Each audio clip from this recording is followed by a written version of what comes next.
Welcome back to the top 10 list. How you doing? Hello, hello. This will be a short video in which we don't tell you any of our top 10s in the comments. Because there's always a guy who does. Yes. All right. Today's top... Oh, by the way, I'm Tom Vasel. I'm Zee Garcia. How you doing? And I'm Sam Healey. Today our top 10 list is our top 10 Euro games. Ooh. Now, when we were making these lists, Sam asked me what exactly was a Euro game, and I said that was for you to decide. Yes. So what is your definition of a Euro game? Nebulous concept. It is a hard concept to define, you know. It's like nailing Jello to the wall. I like that. For me, I mean, I really went with a gut feeling. There are some games, and I'm going to wait to see if they're on their list because we don't know what's on each other's lists, that I think some people would call them a Euro game, but I just felt it wasn't for whatever reason or other. Real quick, Eurogames, the idea of them comes back. They used to be called German games because most of them came from Germany. After the World War II, the war game was very taboo in Germany for obvious reasons, and so they were looking for family games, and so the family game market grew in Germany and invaded America in '95 when Settlers of Catan showed up, and so now these games are made everywhere by Americans, French, Italians, Germans, and so on. Yeah, the lines have definitely blurred. But there's definitely a cultural tendency towards these style games in Europe. Yes. If you go to the Essen Spiel Fair, this is the kind of game that dominates rather than the American thematic games. Although you'll find both wherever. But anyway, so these are our top 10 because we're often accused of hating on Euro games. That's right. Which I think is pretty true because I think Sam uses the word Euro game often as almost a curse word. Yeah. I don't. You're like, this is a Euro game. I think I've gotten that hate too, but I don't really hate Euro games. I just hate when a game feels like I've played it already and it's a brand new game, you know, when it brings nothing to the table. Well, but there's American games that are guilty of that, you know. Yeah, I mean, most of the time the problem that I have with Euro games is that I feel like the game is playing you more than you playing the game. It gives you, yeah, sure, it gives you a whole bunch of opportunities and a lot of decisions to make, but at the end of the day, if you don't make this path of decisions, you're not going to do very well. Right. So that's my main gripe against Euro games in general is just that I don't want to feel like I'm being cattle prodded along a path. Right. I want to make my own decisions and have my own kind of fun with the game. Yeah, I understand what you're saying. I agree with that. I think for me, the way I try to decide, okay, is this a Euro game, should I put it on the list, is there's a few sort of basic mechanisms that tend to show up in Euro games. Things like worker placement, things like resource management, area control. And so my games will feature points for the victory. All of those. Yeah, points for victory. I mean, that's kind of... That one's harder to pinpoint. That's almost in both areas now. For me, if the game involves trading silk in some fashion. There's always silk, gold, wood, indigo. Okay. For me, though, I mean, there's a lack of... there's often, not always, a lack of player interaction. Or at least direct player interaction. I know you can argue, oh, but because I took that, he couldn't take it three turns later. That's not player interaction. Or, I mean, it is, but it's not confrontational. Right. It's not the concept. There's very rarely player elimination in these games, although many times you are effectively eliminated, which can be worse. Or you wish you were eliminated. That happens to me often. So when playing with this guy. We're going to start now with number 10. Number 10. All right, my number 10. As I get everything, I'm hiding my list. All right, we're not trying to look. My list. You're trying to look. I'm not trying to see your list. What does it matter? Anyway. All right, my number 10, Pillars of the Earth. Pillars of the Earth was kind of the game that launched me into this whole idea of worker placement. I think it was the first game that I played that had worker placement in it. and that's one of my favorite mechanics now. So I guess I'm kind of tilting my head to the game that started it off for me. I thought it was really clean, really streamlined, I guess you could say, but it was really heavy. And I didn't really like the really heaviness of it. Well, it was really heavy for me back then, I guess, when we were starting out playing. Someone just had an aneurysm when he said that was heavy. Yeah. What? I'm just saying, when we were first, I mean, it was a lot to take in if you'd never played that kind of game before. Yes. So, but I liked it so much and I enjoyed it so much that I overlooked that. That was my main thing. So, it started me off with the whole worker placement idea. My number 10, Pillars of the Earth. All right. Now, should we say something if the game that's brought up is on our list as well? Well, I'll mention it if it comes up later. All right, let's do that. We'll just roll. My number 10 is the one I struggle, should I put this on the list or not, because I feel it almost might be cold of the new, and that's Dominaire. Now, Dominaire came out last year. It is game number 3 in the Tempest series that AEG did, where they pretended that all these games are in the same universe with a tied-in theme. I guess they are in the same universe, but you would never know.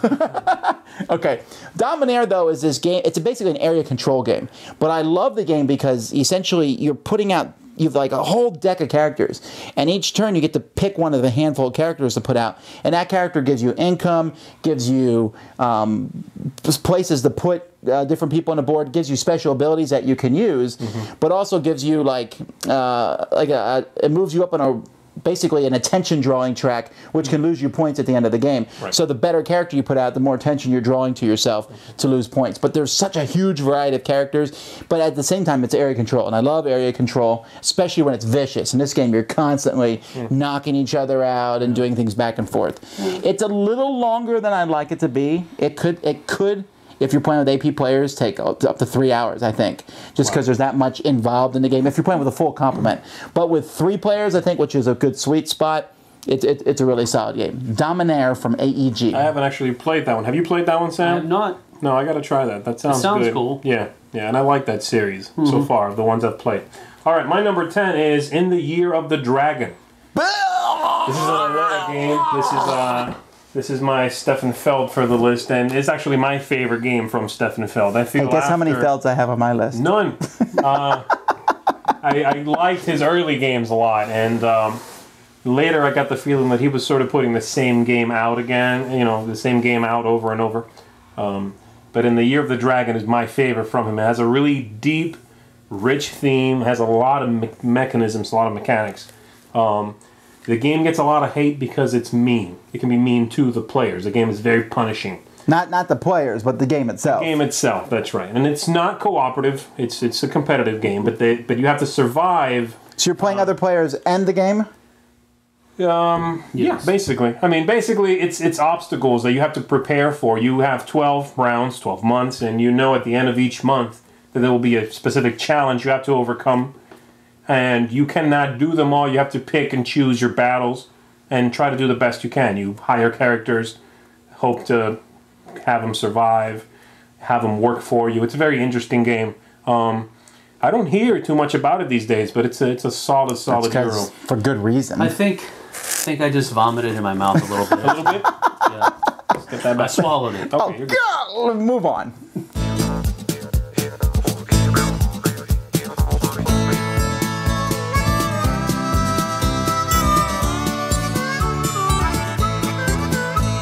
Number 9. My number 9 is a game I think that I'm the only one of the 3 of us who likes it. But I was thinking about putting Lords of Waterdeep on the list, and then I realized that there's a game I like better than Lords of Waterdeep, and that's Edo.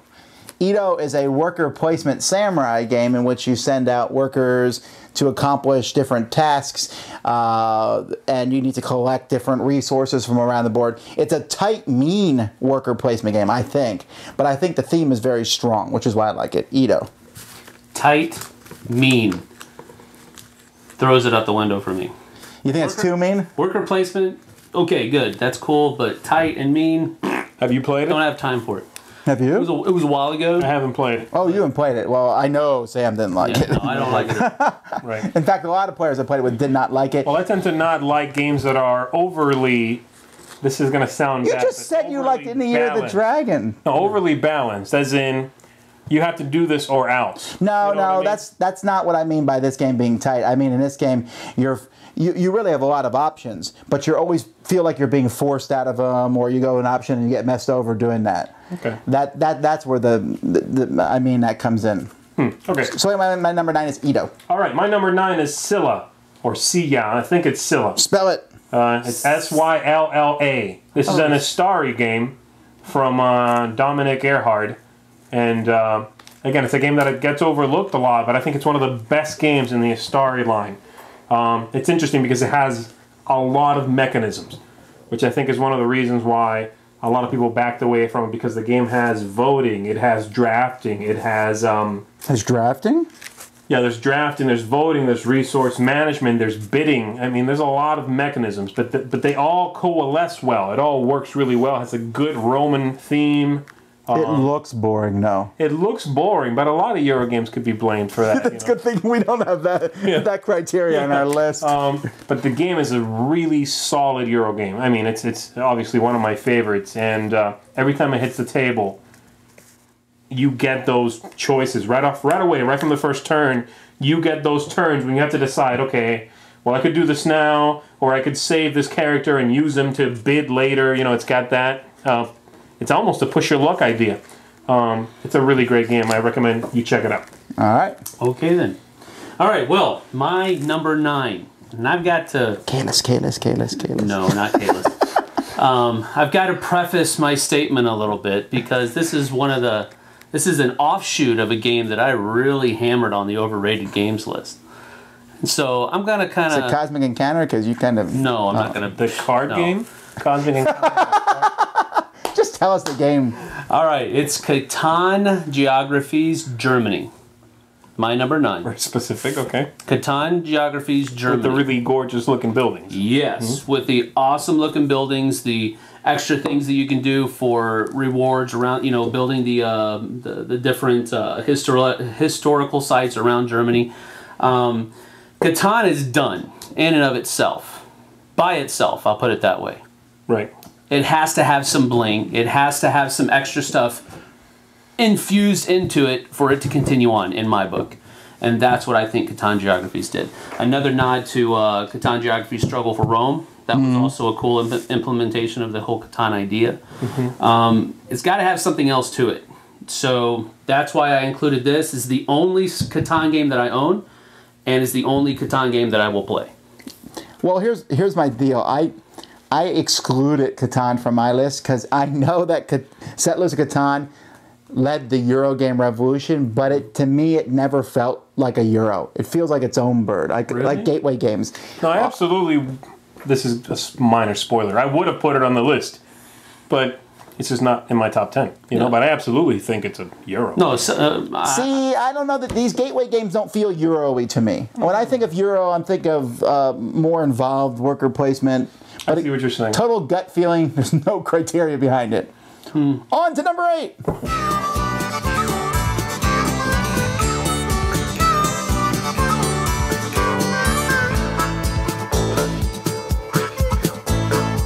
Number 8. All right, number 8 for me is Tikal. This is a Wolfgang Kramer and Michael Kiesling game. This came out years ago. This is early 90s, I want to say, or no, late 90s. It was 99, I think. Late 90s, that's right. And it's a gorgeous looking game. It's an exploration game. It's action points. You manage your action points each turn, and there's a lot of freedom when it comes to that. You can do anything you want with those points. Explore, dig treasure, build up the temples. You know, excavate the temples rather. The game just has a really unique flavor that I haven't found in a lot of other Euros since then. You know, it has that, you really do feel like you are trekking through the jungle, you know, clearing away the brush. That vibe of being there, I think, comes through. And it's a great balance between putting you there and abstracting how to explore. Did you like Tikal too? I thought it was okay. Okay. Yeah, I thought it was fine. That's my favorite, though, is Tikal. From both of those designers, my favorite game's Tikal. Great exploration game. All right. That's 3 for 3. That's not on my list. Cool. Spoilers. All right. My number 8, Wasabi. Huh? Wasabi. See, I Euro don't. game? Gotta be a Euro game. That's a Euro game. That's definitely a Euro game. That's a tile laying game, of course. It's a Euro Why game. isn't it a Euro game? That's it's you collect. I mean, you make recipes, which is set collection, and you lay tiles. Tile placement and set collection. My gut was telling me Games. that this is a Euro game, so Absolutely. All right. Put it on my list. Yeah, it's your list. It's your tile list. laying, set collection, building the recipes, points, playing for points. Now, I'm not arguing it's a game itself. This is one of the few games that's. This game was actually designed by the artist, Josh Capel. He does a lot of great art. Yes. But no, it's a good game. All right, go ahead. Okay, well, anyway, it's a simple, I think, evocative game. It invokes the feeling that you are actually trying to make your menu of sushis. I love sushi. Trying to do that kind of stuff. But it's simple enough to play with my 10-year-old. My 10-year-old can play this game and compete. Not just that she can go through the motions, she can actually compete. And at the same time, my wife and I have the same level of enjoyment with it, so that kind of solidified it on my list for me. It's a great game, Wasabi. All right. I like that one, man. I gotta give you props for that choice. Ooh. It's nice. My number 8 is the same as Sam's number 10, which is Pillars of the Earth. I think it's a very good, solid game. I just every time I bring it out, I taught it at Dice Tower Con to some groups of people, and it's just. The building, the goods, it makes so much sense. Each part of the game just makes sense, and that's something I really like about it. Yep. So, Pillars of the Earth, my number 8.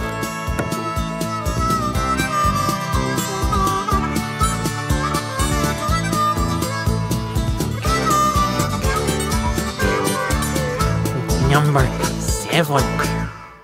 My number 7, Vikings. I knew this was on your list. Yep.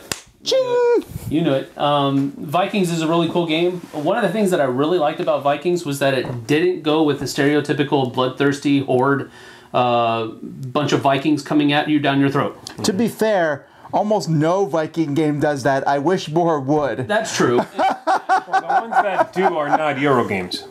Well, that's true. I'm saying there's not many good Viking games Fire out and there. Ice is a game that Fire has... and Axe. Fire and Axe. You like Fire and Axe. Oh, I love that game. Has a good Viking flavor, but it's not really. What about Euro Beer game. and Vikings? That one I haven't played. Boy. I've heard wonderful things. All right, anyway, sorry. Anyway. We're getting off topic. Stealing my thunder once again. Anyway. Oh, it's on the list. This also has a worker replacement mechanic in it. Also has a rondelle in it. And those kind of mechanics I like. I enjoy them. Has a variable... what do you call it? Like a shifting price mechanism. Yeah, shifting price mechanism, that type of thing, to where you have it. I love the idea of building your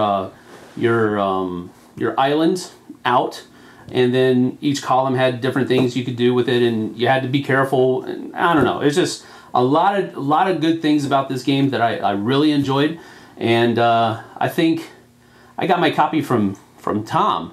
When he got rid of his, I think. That's right. Because he didn't really enjoy it that much. No. I liked it. I knew you liked it better, and also I thought I was getting it in a trade from someone else, and that didn't work out. Well, I used to have. That's a different story. I used to have it myself, and I eventually did get rid of it. I liked the game, but the only thing I did not like about it, I thought the dropping price thing was really neat. The different Vikings having different powers, really neat. The only thing that bugged me a little bit was the spreadsheet feel of the island placement. Okay, I can see that. I felt a little like, this row and this column gives you this. I didn't like that feel. I that's one of the things that I enjoyed about it was how you could compete with the other players that way. Right. So it's a neat game. Yeah. Z's number that's 7. Michael Kiesling Spreadsheet the game. All right, number 7 for me. You're gonna hate on me because this is a lighter game. Is Alhambra. No, Alhambra was my number 11. Okay, Alhambra is it's a Durkheim game. I think this was a Spiel winner. It was. Long time ago. And it's a really neat game. It's a spatial game. It has money management. Those are the main mechanics. And I think it's in my opinion one of the top gateway games out there right now. It's such an easy game to get people into because they already understand money management. So you don't have to explain that idea. That money's good, you wanted to buy things. Money's good. You heard it here first, folks. Thanks for that life lesson. Everybody gets that, and And then the one thing you have to learn is the placement of the tiles, which is neat. It's puzzly, you know, that's cool. I think it's a great game. I really like that, and especially as a gateway game. All right. Well, no, I thought about it. For me, though, the base game itself doesn't make the list, but when I have the big box with the 20 different mini expansions, throwing 2 or 3 of those mini expansions in the game really comes alive for me. Yeah. My favorite is the diamonds, the 5th currency. That is wild. Yeah, I like that. I also like the coins so you get change. Anyhow, my number, what are we on? 7. My number 7 was one that I debated about putting on a list because I thought it might be considered an economic game in Eurogame. There's a kind of a fine line between the two of them sometimes. But this game is Power Grid. I think Power Grid is a very strong game. There are people who hate it, and I certainly understand why, because it comes down to the nickel diming. At the end of the game. If you incorrectly make the wrong auction at the end of the game, you've lost. Your whole work. People are dealing. I'm bidding 94. You know, you could. But at the same time, it's thematic. The different power plants change, trash, radiation. I really like how it all works together. And even though I don't think you need to buy the 200 maps they've made for it, buying 1 or 2 different ones does provide a nice experience for the game. You have to play it a lot, I feel, to really even bother with the maps, though. And it's one of the few Euro games, the heavy Euro games, because it is heavy, that works well with 6. That's a very unusual thing. Yeah, I see. I thought about putting it on my list. It's on my short list, maybe around 15 or so. But I don't like that it doesn't scale well. Like you said, you don't think it scales well? It plays well with 6, and I think it plays well with 6, and then 5 and down. It's like, ooh, it starts to. Now you gotta start. I played it with 5 and 4. Pieces off the board. 3 is is 3. Yeah. But. Wow, I thought you guys were going to rag on me for that one. No, I think that's a great choice. It was in my top 20. It made my first cut. It made my first cut, but I think that the heaviness of it, the meticulousness, that's not a word I don't think. Maybe it is. Who cares? We make up our own vocabulary on this show. I like that. Yeah, that is good. All right. You can use that. Number 6. That's what I didn't like about it. Let's do it.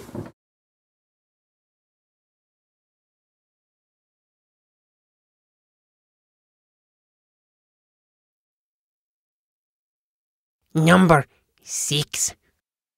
All right, number 6 for me is Mycarinus. Mycarinus is also on a Star release. This is my second one, I think, on the list. Is that how you pronounce it? I thought it was Mycarinos. I think it's Mycarinus. All right, no. Correct me if I'm wrong. They will. They will. This is an area control game mostly, but it's a really simple one. It's almost it's like a spin on that, and it's hard to put a spin on that. I think to put a spin on El Grande, you know? It's El Grande, and then everything else is sort of El Grande, too. I think Mycarinus is a cool spin on it, where you put together the land, and then you try to control the spaces. And then as you win, you take the land, and on the back of that tile is a character that you can then, in future turns, exploit, use to give you powers. Oh, on this turn, you get to place 2 cubes.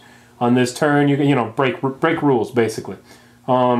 That's my favorite area control game, and I think it's a really neat one. It's a quick one. It's about 45 minutes or so, but it's neat. It's simple. It's sort of a throwback to classic Euros with really clean rules, and I dig it. I really like that. All right, my number 6 is a game that I think gets way too little love, especially amongst Euro gamers, because it actually has a strong theme, and that's Colosseum. I think Colosseum from Days of Wonder has a great theme. It's really cool, and you're bidding for tiles and getting those tiles. And normally that sort of thing is like blah, blah, blah, blah, blah. But in this game, I felt like I was putting a show on. I like moving the pieces around. There's a lot of, and it's beautifully produced. Great game. You're gonna rag on this? No, it's definitely beautiful. I thought it was okay. The game didn't wow me. Well, like the set collection kind of got in my face a little bit. I didn't have the. It just didn't get. You're just not good at trading with other people. No, I'm great at trading. What are you talking about? Lying. Wow. Such a good liar. No, like you said, it feels like you're putting on a show. It didn't feel that way. I felt like I was collecting tiles. Huh. You know? Well, some people can play games and some can't. So, my number 6 is Colosseum.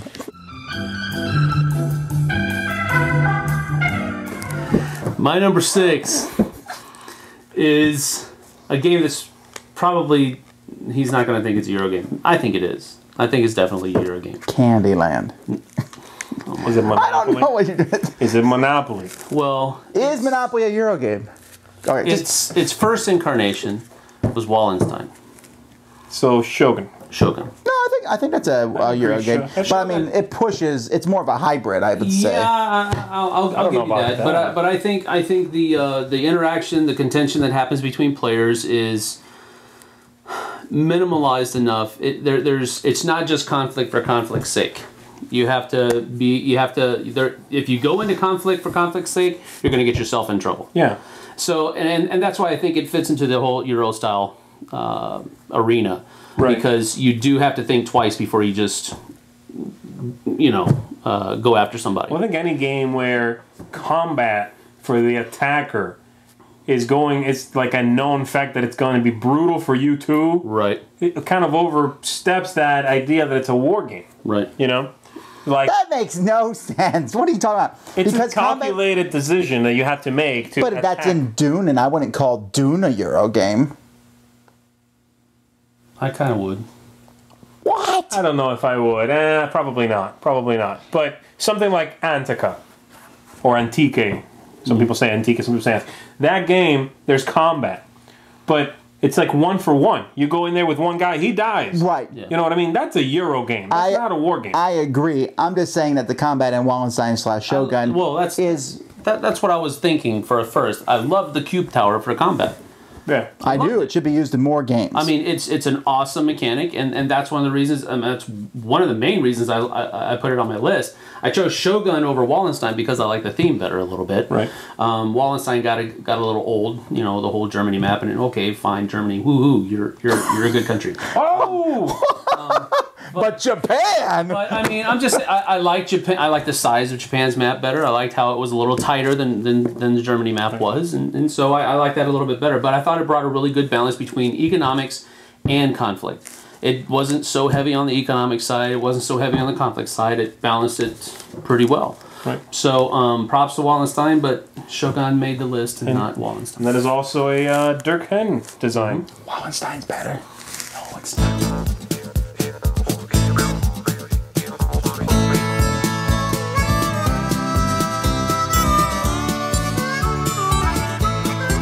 Number 5. All right, here we go.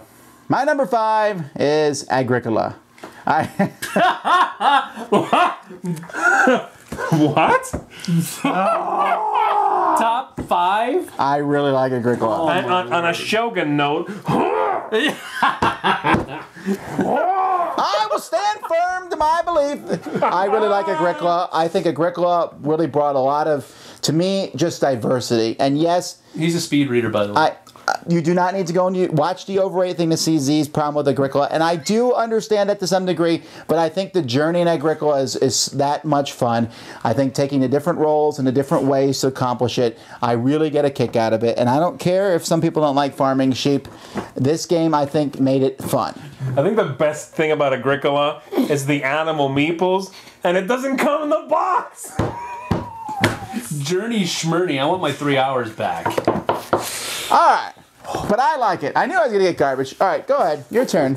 Your turn. All right. Well, you're probably going to give me garbage on this. Probably Agricola. I'm getting some, I'm sure. Yeah. So anyway, my number 5 is a cube pushing game that No, that's like everything on my list. absolutely has an awesome bidding mechanic, and that the bidding mechanic stands for bribery.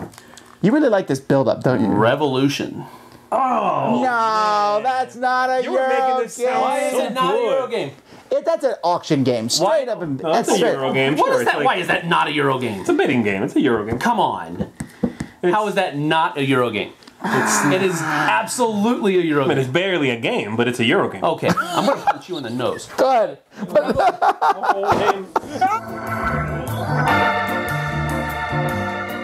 Anyway. Okay. Look, the We're bidding back. mechanic for the bribery was cool. With the included rule variation that's in the rule book, it's awesome. Where you don't have to give your bribe. I still don't think he disagrees, and that's fine.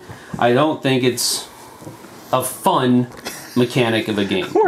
That if you lose, you also lose your bid. Yes. We'll I do a don't think top it's 10 fun. list on rules we argue about sometime. Yeah, that will that's be true. one of them. But There's more contention, I guess, than would be in a normal, average, run-of-the-mill Euro game, but I don't think it's so much that it takes it out of the arena. Well, I knew you liked this game. I'm just surprised that it would be this high, actually. I didn't realize you liked it that much. I'm not really a Euro gamer. That's true. So I get the ones that I like, I mean, really, I went through 12 pages, so 1,200 games. I thought he was going to say I went over 12. No, I found 12 games. No, I have to cut out Monopoly. I went through 12 pages on BGG's database to find 20 games that Really? I liked. Well, 25. 25 games. I didn't have a hard time at all putting together. No, this was too broad for me, actually. All right, go ahead. What's your number 5? My number 5 is, and you'll probably give me some hate for this one, the New Era / 51st State, which is a card game akin to Race for the Galaxy a little bit. Okay? It's a little San Juan, a little Race for the Galaxy, but it's a lot more resource management. It's a lot more Euro than those games. Those games are We're really broadening shorter. Euro. That's a card game. It's a Euro game. It's a resource management game. Do you consider Race for the Galaxy a Euro? Yeah. Absolutely, it's an engine building game. All right, fine. Engine building game is absolutely, I would say, squarely in Euro. Where would you draw the line between a card game that you have to manage resources in and an actual Euro game? Where would you... Revolution. Where would you... Which is a card game with a superfluous board. All right. No, like I said, New Era, which is a follow-up to 51st State. It's a Portal game. It's deep resource management engine building game where you draft cards, you build them in front of you, and then you churn this stuff into victory points. You know, you grab fuel, you grab brick or something, and then you churn all this stuff into victory points. Whoever does that the best This wins. is boring me listening to this. No, it's an enjoyable Sounds like I'm game. describing a Euro game, right? Yeah, Wow. it does. I mean, but I don't know. I like it all. I like it a lot. One of the things that I have about Euro games is that it's got a board. A Euro game usually comes with a board. That's just one of the things that I have. All right. Why don't we let's move on.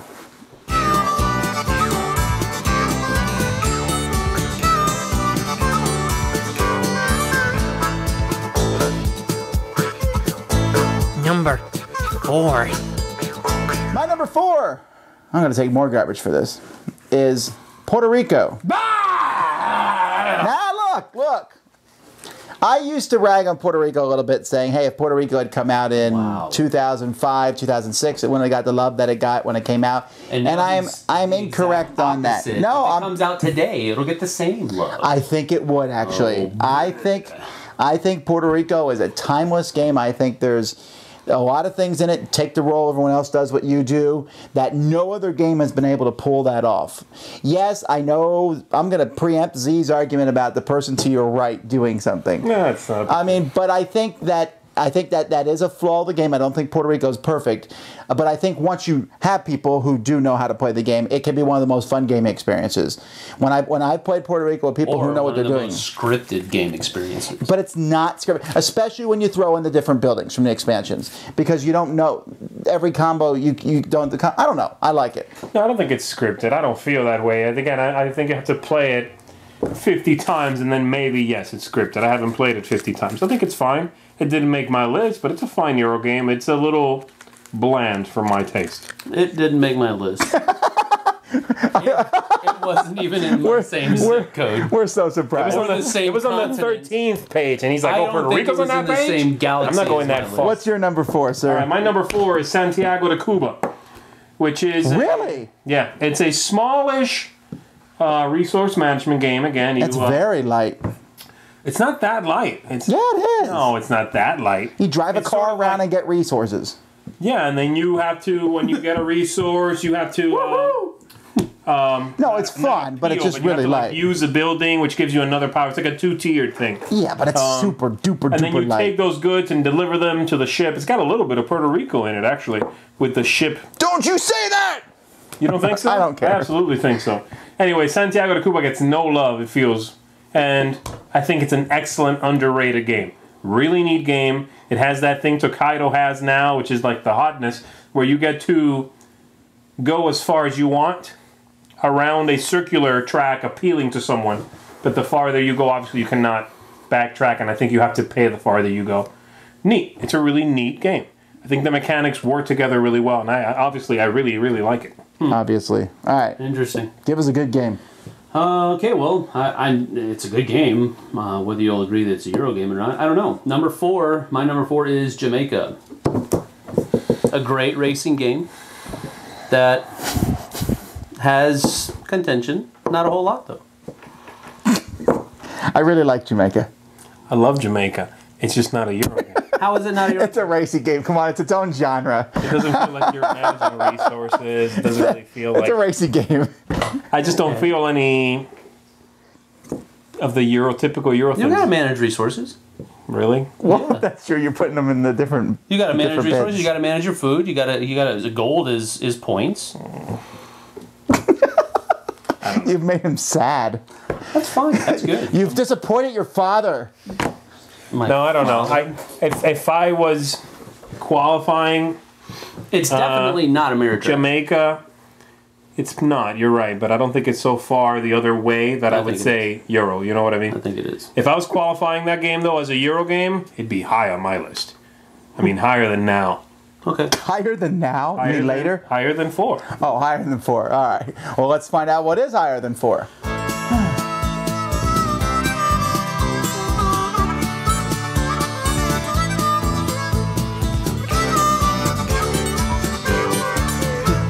Number 3. My number 3 is Ticket to Ride Europe.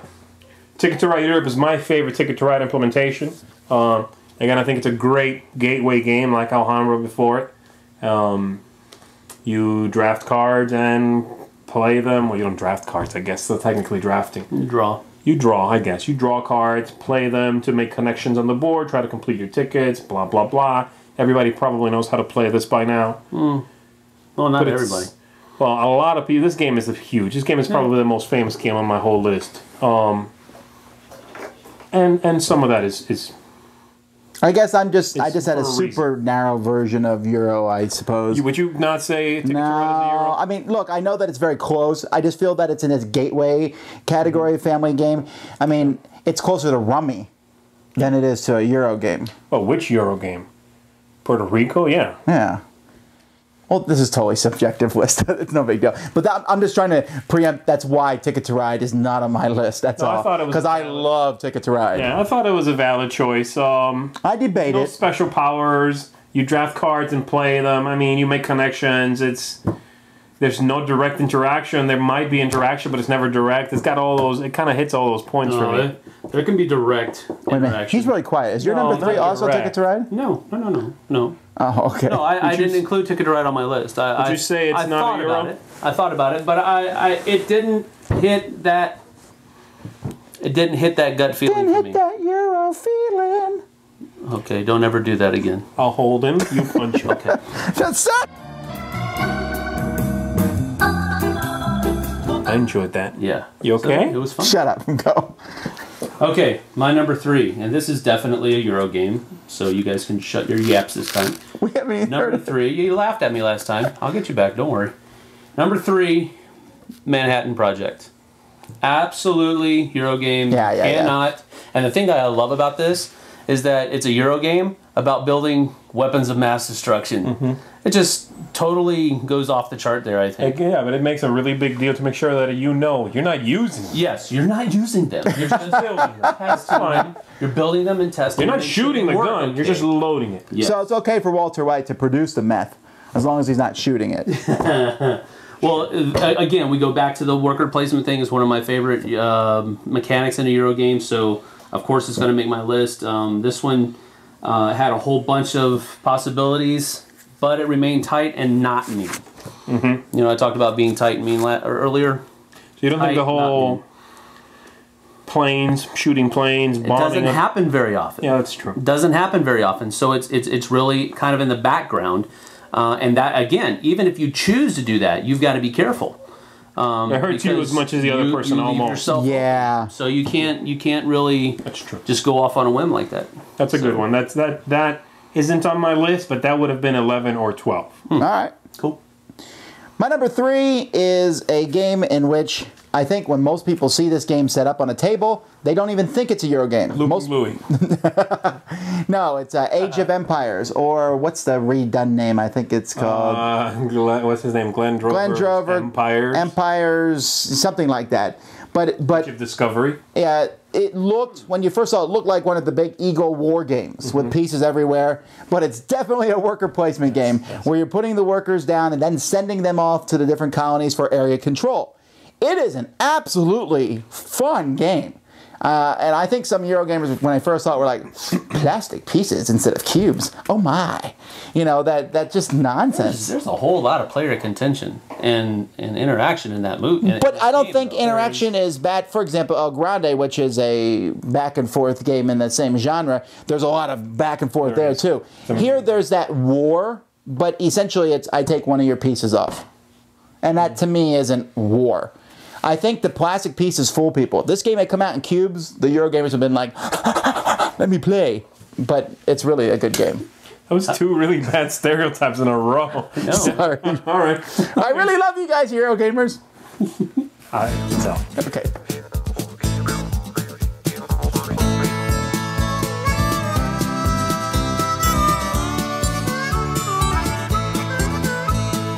Number 2. My number 2, I'm looking through my list here real quick to see if this is the only Kickstarter game. And I think it is. My number 2 is Alien Frontiers. Alien Frontiers from Clever Mojo Game is, again, a worker placement, but with dice, wherein you roll dice first, and then you use what you get to decide where you can go and what you can do. It's sci-fi theme, which I love. Right off the bat, that interests me. And it's a really tight area control worker placement game with a lot of flavor on top of that, which is why I like it better than a lot of other games in that style. Like Kingsburg. I like this better because it's similar, but it's got a lot more flavor. In Kingsburg, a good half of what you can do is basically trade gray cubes for golden ones. This game, you get cards with special powers, you control areas which give you a special power. The areas on the map are more interesting, you know, where you can place the dice. I think it's a great worker placement game. It's a little on the long side for me. Means it goes over 30 minutes. Yeah, it's more than half an hour, but It's got a short attention span. what's that? But I like it a lot. It's a great game. Huh. You know, I didn't even think of this one. Huh. Stomped. I don't know if it's a Euro game or not. I guess it is. Huh. Okay, well anyway, my number 2 is definitely a Euro game. It's the grandfather of Euro games. It's the one that nobody says anything ill against, or they'll hear it, and that's El Grande. El Grande is just an amazing area control game. That's the king. It's very simple. You put cubes out and control areas. There's some really cool card play to get those cubes out, but there's nothing else. And as much as I spit upon cubes and refuse to include them in any game I've ever part of, in this game they work. Maybe it's the Castilla. You drop them in there. That's cool. But I don't know. Solid game for me. El Grande. Okay. I won't say anything bad about it. I thought that was your number 2, actually. My number 2? I was hoping I would match you with El Grande. Oh, no, I wouldn't. I like it, but there's other Since I am places. positive I know what your number 1 is at this point, it didn't make your list now, did it? El Grande. No, it didn't. It didn't. It really wouldn't have been even in my top 15 or possibly even 20. I think it's a fine game, but... Or 30 or 40. I like other area control games better than that by now. All right. All right, my number 2, Coliseum. So it was on your list. Lower on Tom's list. All right. I was wondering. Yeah, no, it's... I know you like it. Everything that he said, auctioning, trading, set collection. It even has a roll and move mechanic, but I thought it was really cool to where it was well implemented. What is wrong with him? I'm weeping. What did you do? You said 2-1. You guys outrank me. Oh, it's okay, Z. Well, Me loving the comments. okay. But wow, that was weird. But Weird. anyway, my number 2, Coliseum. Everything that he said is the reason I included it on my list. I thought the theme was really immersive as well, so way cool. What are the number 1s?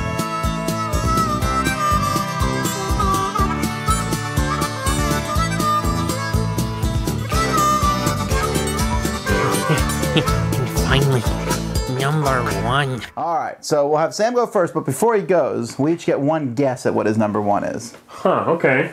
Oh, man. You're looking at my games? I'm looking around, see if I can even... I didn't realize we were going to be guessing. Let's see. It can't be Carcassonne. I would have guessed Wallenstein, actually. Okay, I'm going to have a guess for you. For me? No. We're doing Sam's guess right now. Okay, well, I know what I'm guessing for you, then. We're guessing for Sam first. I'm going to guess Ticket to... No, I already asked him that. Lancaster. That's my guess. Lancaster. Lancaster.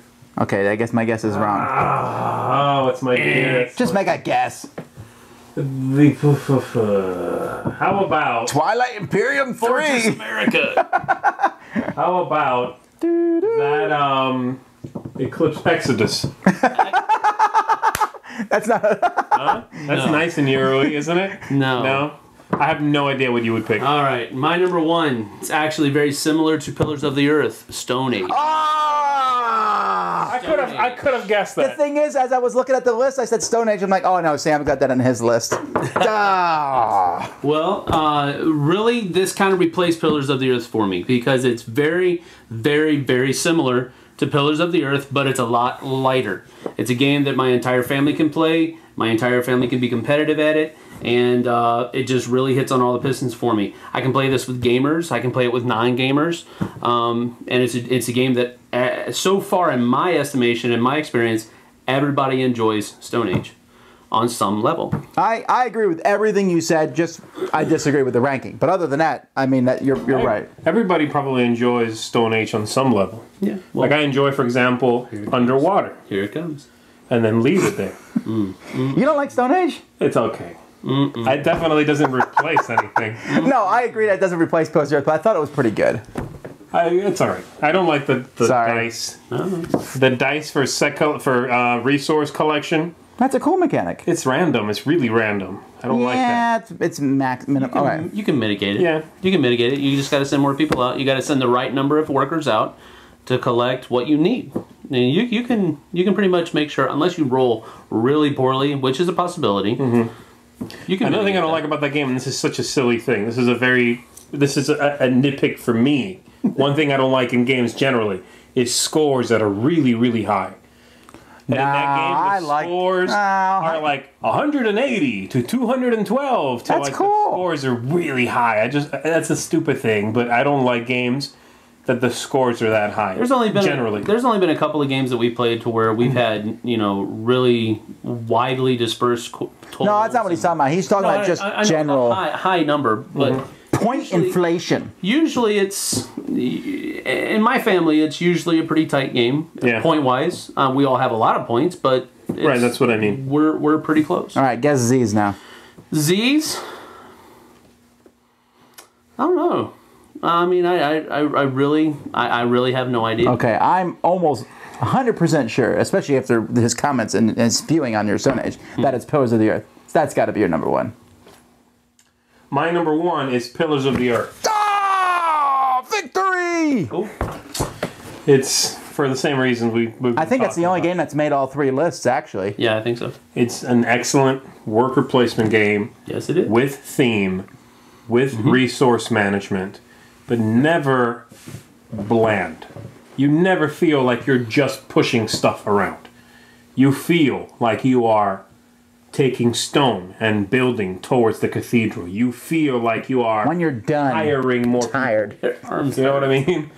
I like that. It's a really great, I mean, it's a trick, you know? That's a great trick to pull off. Just have a Euro game that is that Euro-y and feels like it puts you there, you know? I think I've realized, like over the last few years, the designer, there's two designers, but one of them is, I think his name's Michael Raynick. And he's become my favorite Eurogame designer now. I know a lot of people are like, oh, Feld, you know, it's the age of Feld, or Rosenberg. Well, Feld did do the card game version. He did. It was a great game. But Michael Reinig is right now one of my favorite designers, and most of his games tend to be Euros. All right. All right, and you're number one, Tom. I had a guess in my head. I looked over here and I had a guess in my head. What was it now? Cosmic Encounter. No, I would catch so much garbage if I said that was a Euro game.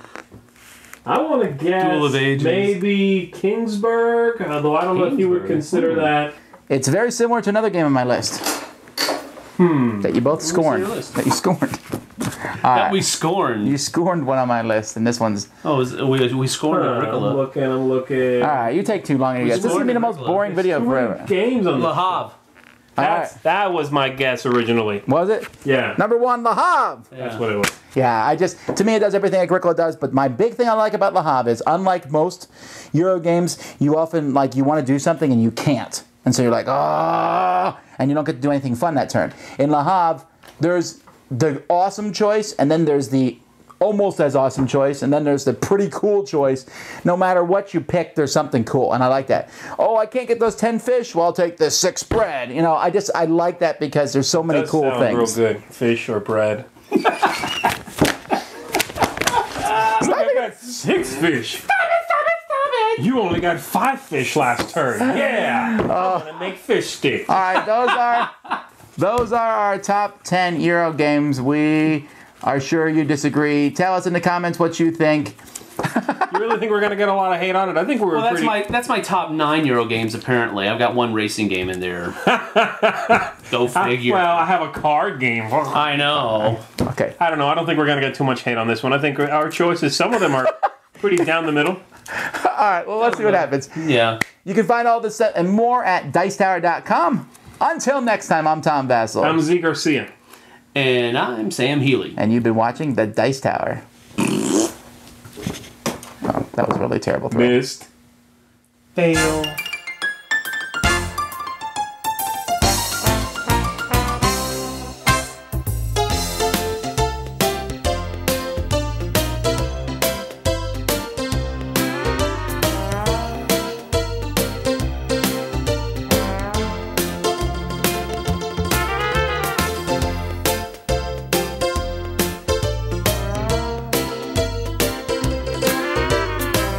Thanks so much for watching the Dice Tower videos. Find more great videos and reviews, as well as our top-rated audio podcast at dicetower.com.